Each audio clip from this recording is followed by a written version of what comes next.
ERA, c'est le nom de l'avion électrique que développe la société française Aura Aero avec à ce jour 200 intentions d'achat. Cette société s'est associée avec l'entreprise slovaque Aelis afin, je cite, d'accompagner le développement, la promotion et les ventes de cet avion.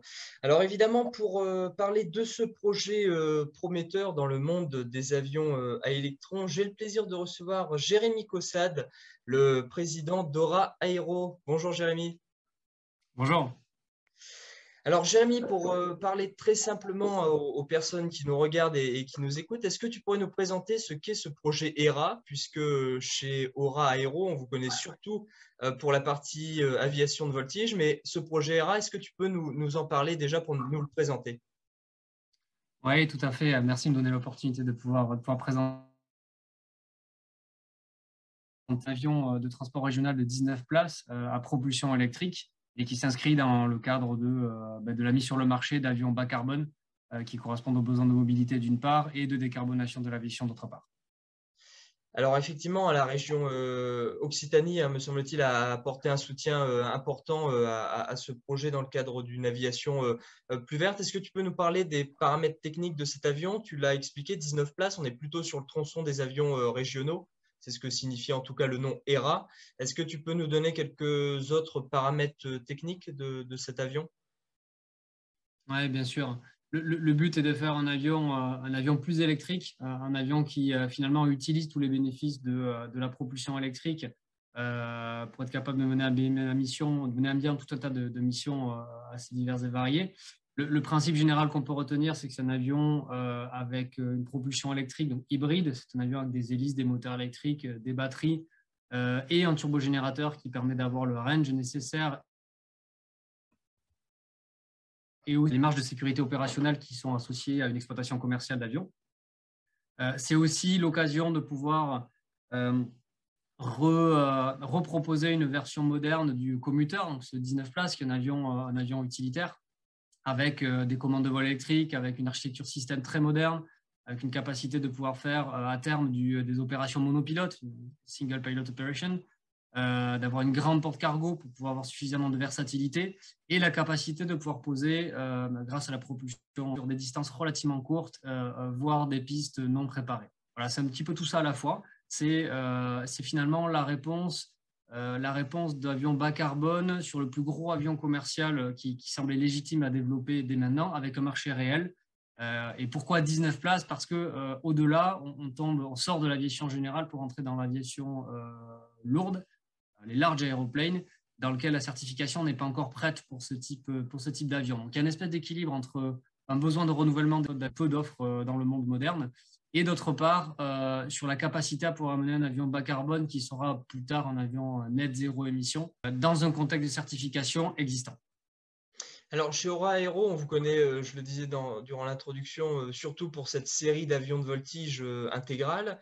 C'est un peu le grand écart, quelque part, avec le transport aérien. Comment est-ce qu'on passe de l'un à l'autre?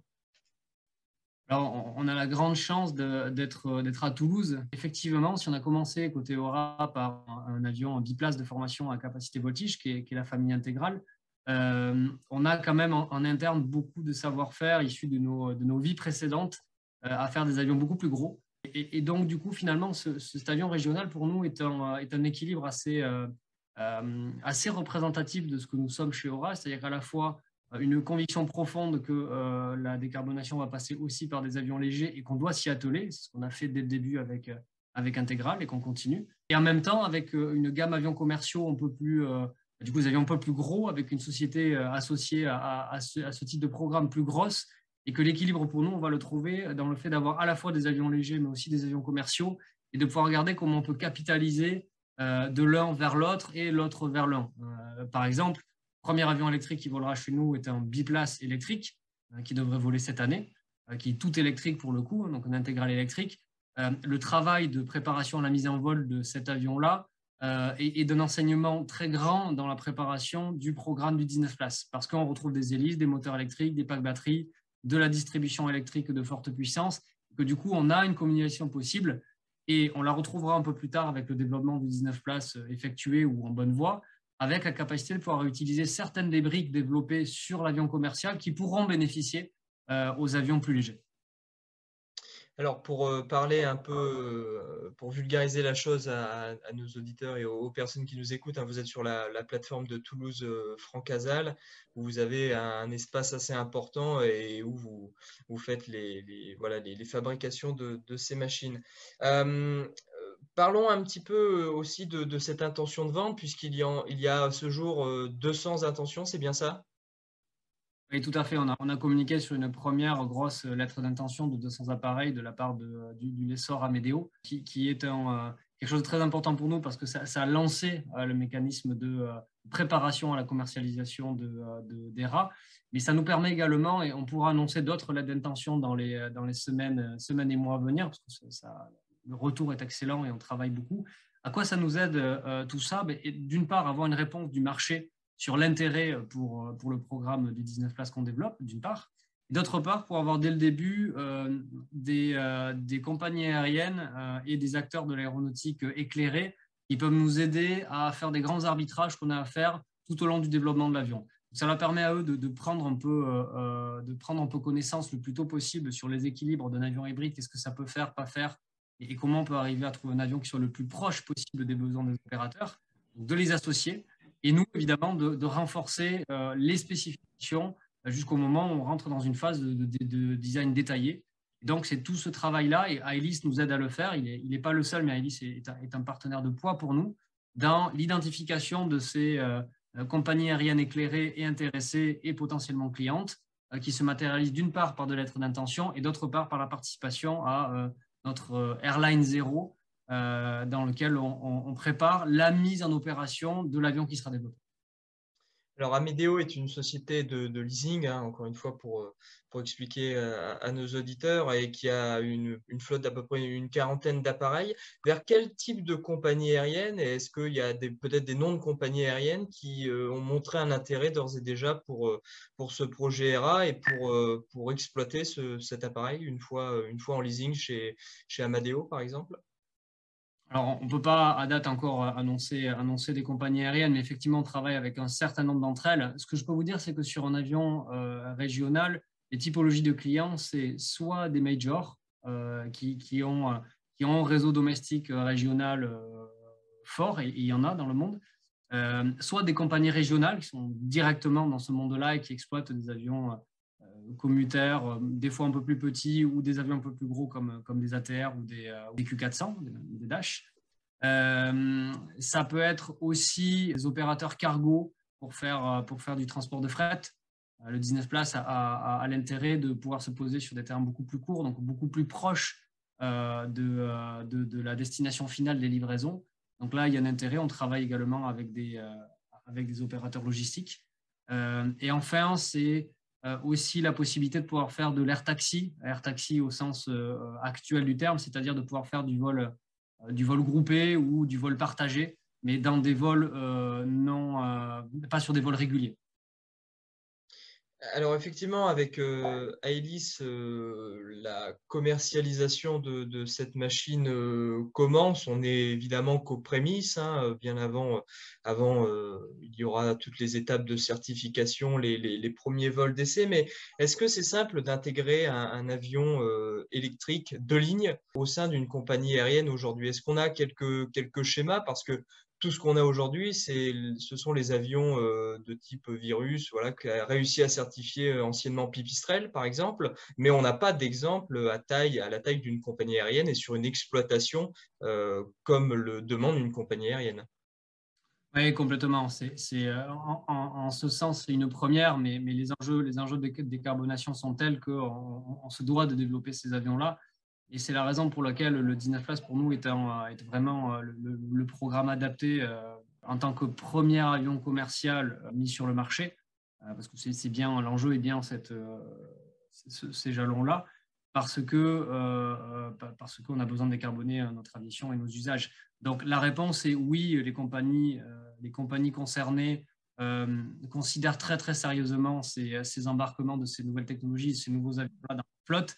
Ça nécessite un certain nombre d'adaptations et de préparations qui doivent être anticipées avant avant la livraison des avions. Et donc d'où la raison de pouvoir avoir dès que possible en pool le plus grand possible de représentants des différents clients qu'on aura demain pour anticiper, développer et faire correspondre un usage à un besoin.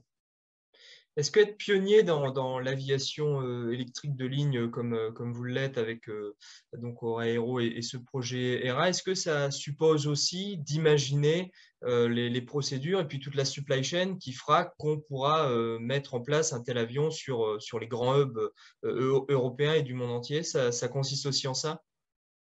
Alors, l'utilité première de ces avions commuteurs n'est pas nécessairement d'aller sur les grands hubs. Sur les grands hubs. C'est plutôt d'arriver à dispatcher de certains hubs, comme Orly par exemple, vers d'autres terrains un peu plus petits en région, mais également et peut-être même surtout, j'ai envie de dire, de pouvoir connecter des aéroports régionaux entre eux. Pourquoi je fais ce commentaire-là? Parce que du coup, l'évolution de l'infrastructure n'est pas tout à fait la même et les contraintes non plus. En gros, le sujet de l'électrification des avions, que ce soit de l'hybridation légère, de l'hybridation lourde ou des avions tout électriques, ça nécessite d'avoir des bornes de recharge électriques.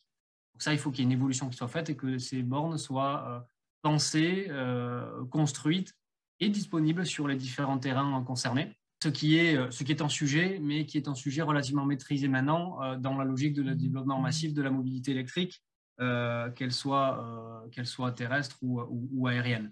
Donc ça, c'est un vrai sujet sur lequel on travaille avec un certain nombre d'aéroports pour arriver à anticiper ces besoins-là. Et c'est principalement le premier frein à lever, avoir cette capacité de recharge sur les terrains concernés. Alors, pour le moment, on a un planning qui est annoncé, hein, donc c'est un premier vol en 2024, probablement une mise en service sur la fin de 2026. Quid de la certification? Est-ce que aujourd'hui vous avez commencé les premières étapes pour envisager une certification, sachant que on le sait, le cadre réglementaire est encore très fragile autour de ces machines. Et puis, est-ce que ce planning est tenable aujourd'hui? Alors, le contexte réglementaire n'est pas fragile. Il est en place, il est relativement solide. Maintenant, il faut faire le process complet. Donc, un certain nombre de démonstrations de conformité restent à être développées. Pour autant, le cadre réglementaire est en place et il est solide. Et c'est en CS23, donc en aviation générale européenne. Donc, ça, c'est un premier élément qui est important. On ne part pas sur un développement industriel si on n'a pas les règles du jeu. Et en l'occurrence, les règles du jeu, pour nous, c'est les règles de certification. Donc, ça, c'est un sujet qui est important. Pour autant, un certain nombre de moyens de démonstration de la conformité et de la sécurité restent à déterminer avec les autorités. Ça, c'est le premier point. Après, sur l'aspect planning, oui, le planning avion qui est relativement ambitieux. Le but pour nous est d'arriver à être à la hauteur des enjeux. Et la hauteur des enjeux nous oblige à essayer de développer vite et bien. On a annoncé un premier vol pour fin 2024. Donc, on fait tout pour tenir ce jalon-là et pour une entrée en service en 2027. Donc, avec une certification espérée fin 2026 ou début 2027. Il va se passer quand même un temps un petit peu plus long que sur un programme conventionnel, on va dire, entre la certification et l'entrée en service, pour un certain nombre de raisons. Donc, voilà, donc le planning est celui-là. On fait tout pour le tenir. On est tous à l'œuvre pour y arriver. Ça dépend d'un certain nombre de conditions de développement technique, de disponibilité des éléments, de travail interne de développement et de démonstration de faisabilité aussi. Mais on est déjà dans une logique industrielle qui est bien avancée avec un certain nombre de jalons qui ont été passés et on continue à faire le développement de la façon la plus sérieuse possible avec l'aide de tout un ensemble d'experts qui ont une très grande expérience et profondeur de champ sur le développement d'avions. Voilà, donc on essaie d'être entouré des meilleurs et de ce point de vue-là, on est très bien entouré. Et d'autre part, de structurer, donc de faire les bonnes embauches, d'avoir les bonnes équipes au bon moment, et donc d'avoir les bâtiments ad hoc. Voilà, c'est tout un ensemble de choses qui font qu'il y a toujours un risque industriel sur un développement. Le but pour nous est d'arriver à avoir des fondations solides et de pouvoir passer de la façon la plus rapide et la plus sécure possible d'un prototype à des avions série. Donc, il y a deux phases. Il y a la phase du développement avec un certain nombre d'incertitudes et de capacité à essayer de mitiger un peu ces risques-là. Et puis après, il y a une deuxième phase sur laquelle on n'a absolument pas droit à l'erreur. et la phase de la montée en puissance, donc de la fin de la certification et du lancement en série des premiers avions. Et là, sur ces sujets-là, c'est là où on doit être les plus précis possible sur la tenue des objectifs, parce que c'est là où il y a le plus de monde, les moyens industriels déjà en place, une structure de coût qui est déjà significative. Voilà, donc l'idée, c'est d'arriver à bien gérer la transmission d'un programme en développement vers un programme en industrialisation et ramp-up série. Très bien, merci Jérémy Caussade, donc président d'Aura Aéro. Voilà, c'était ce projet ERA qui nous a intéressés aujourd'hui. Merci beaucoup. Merci.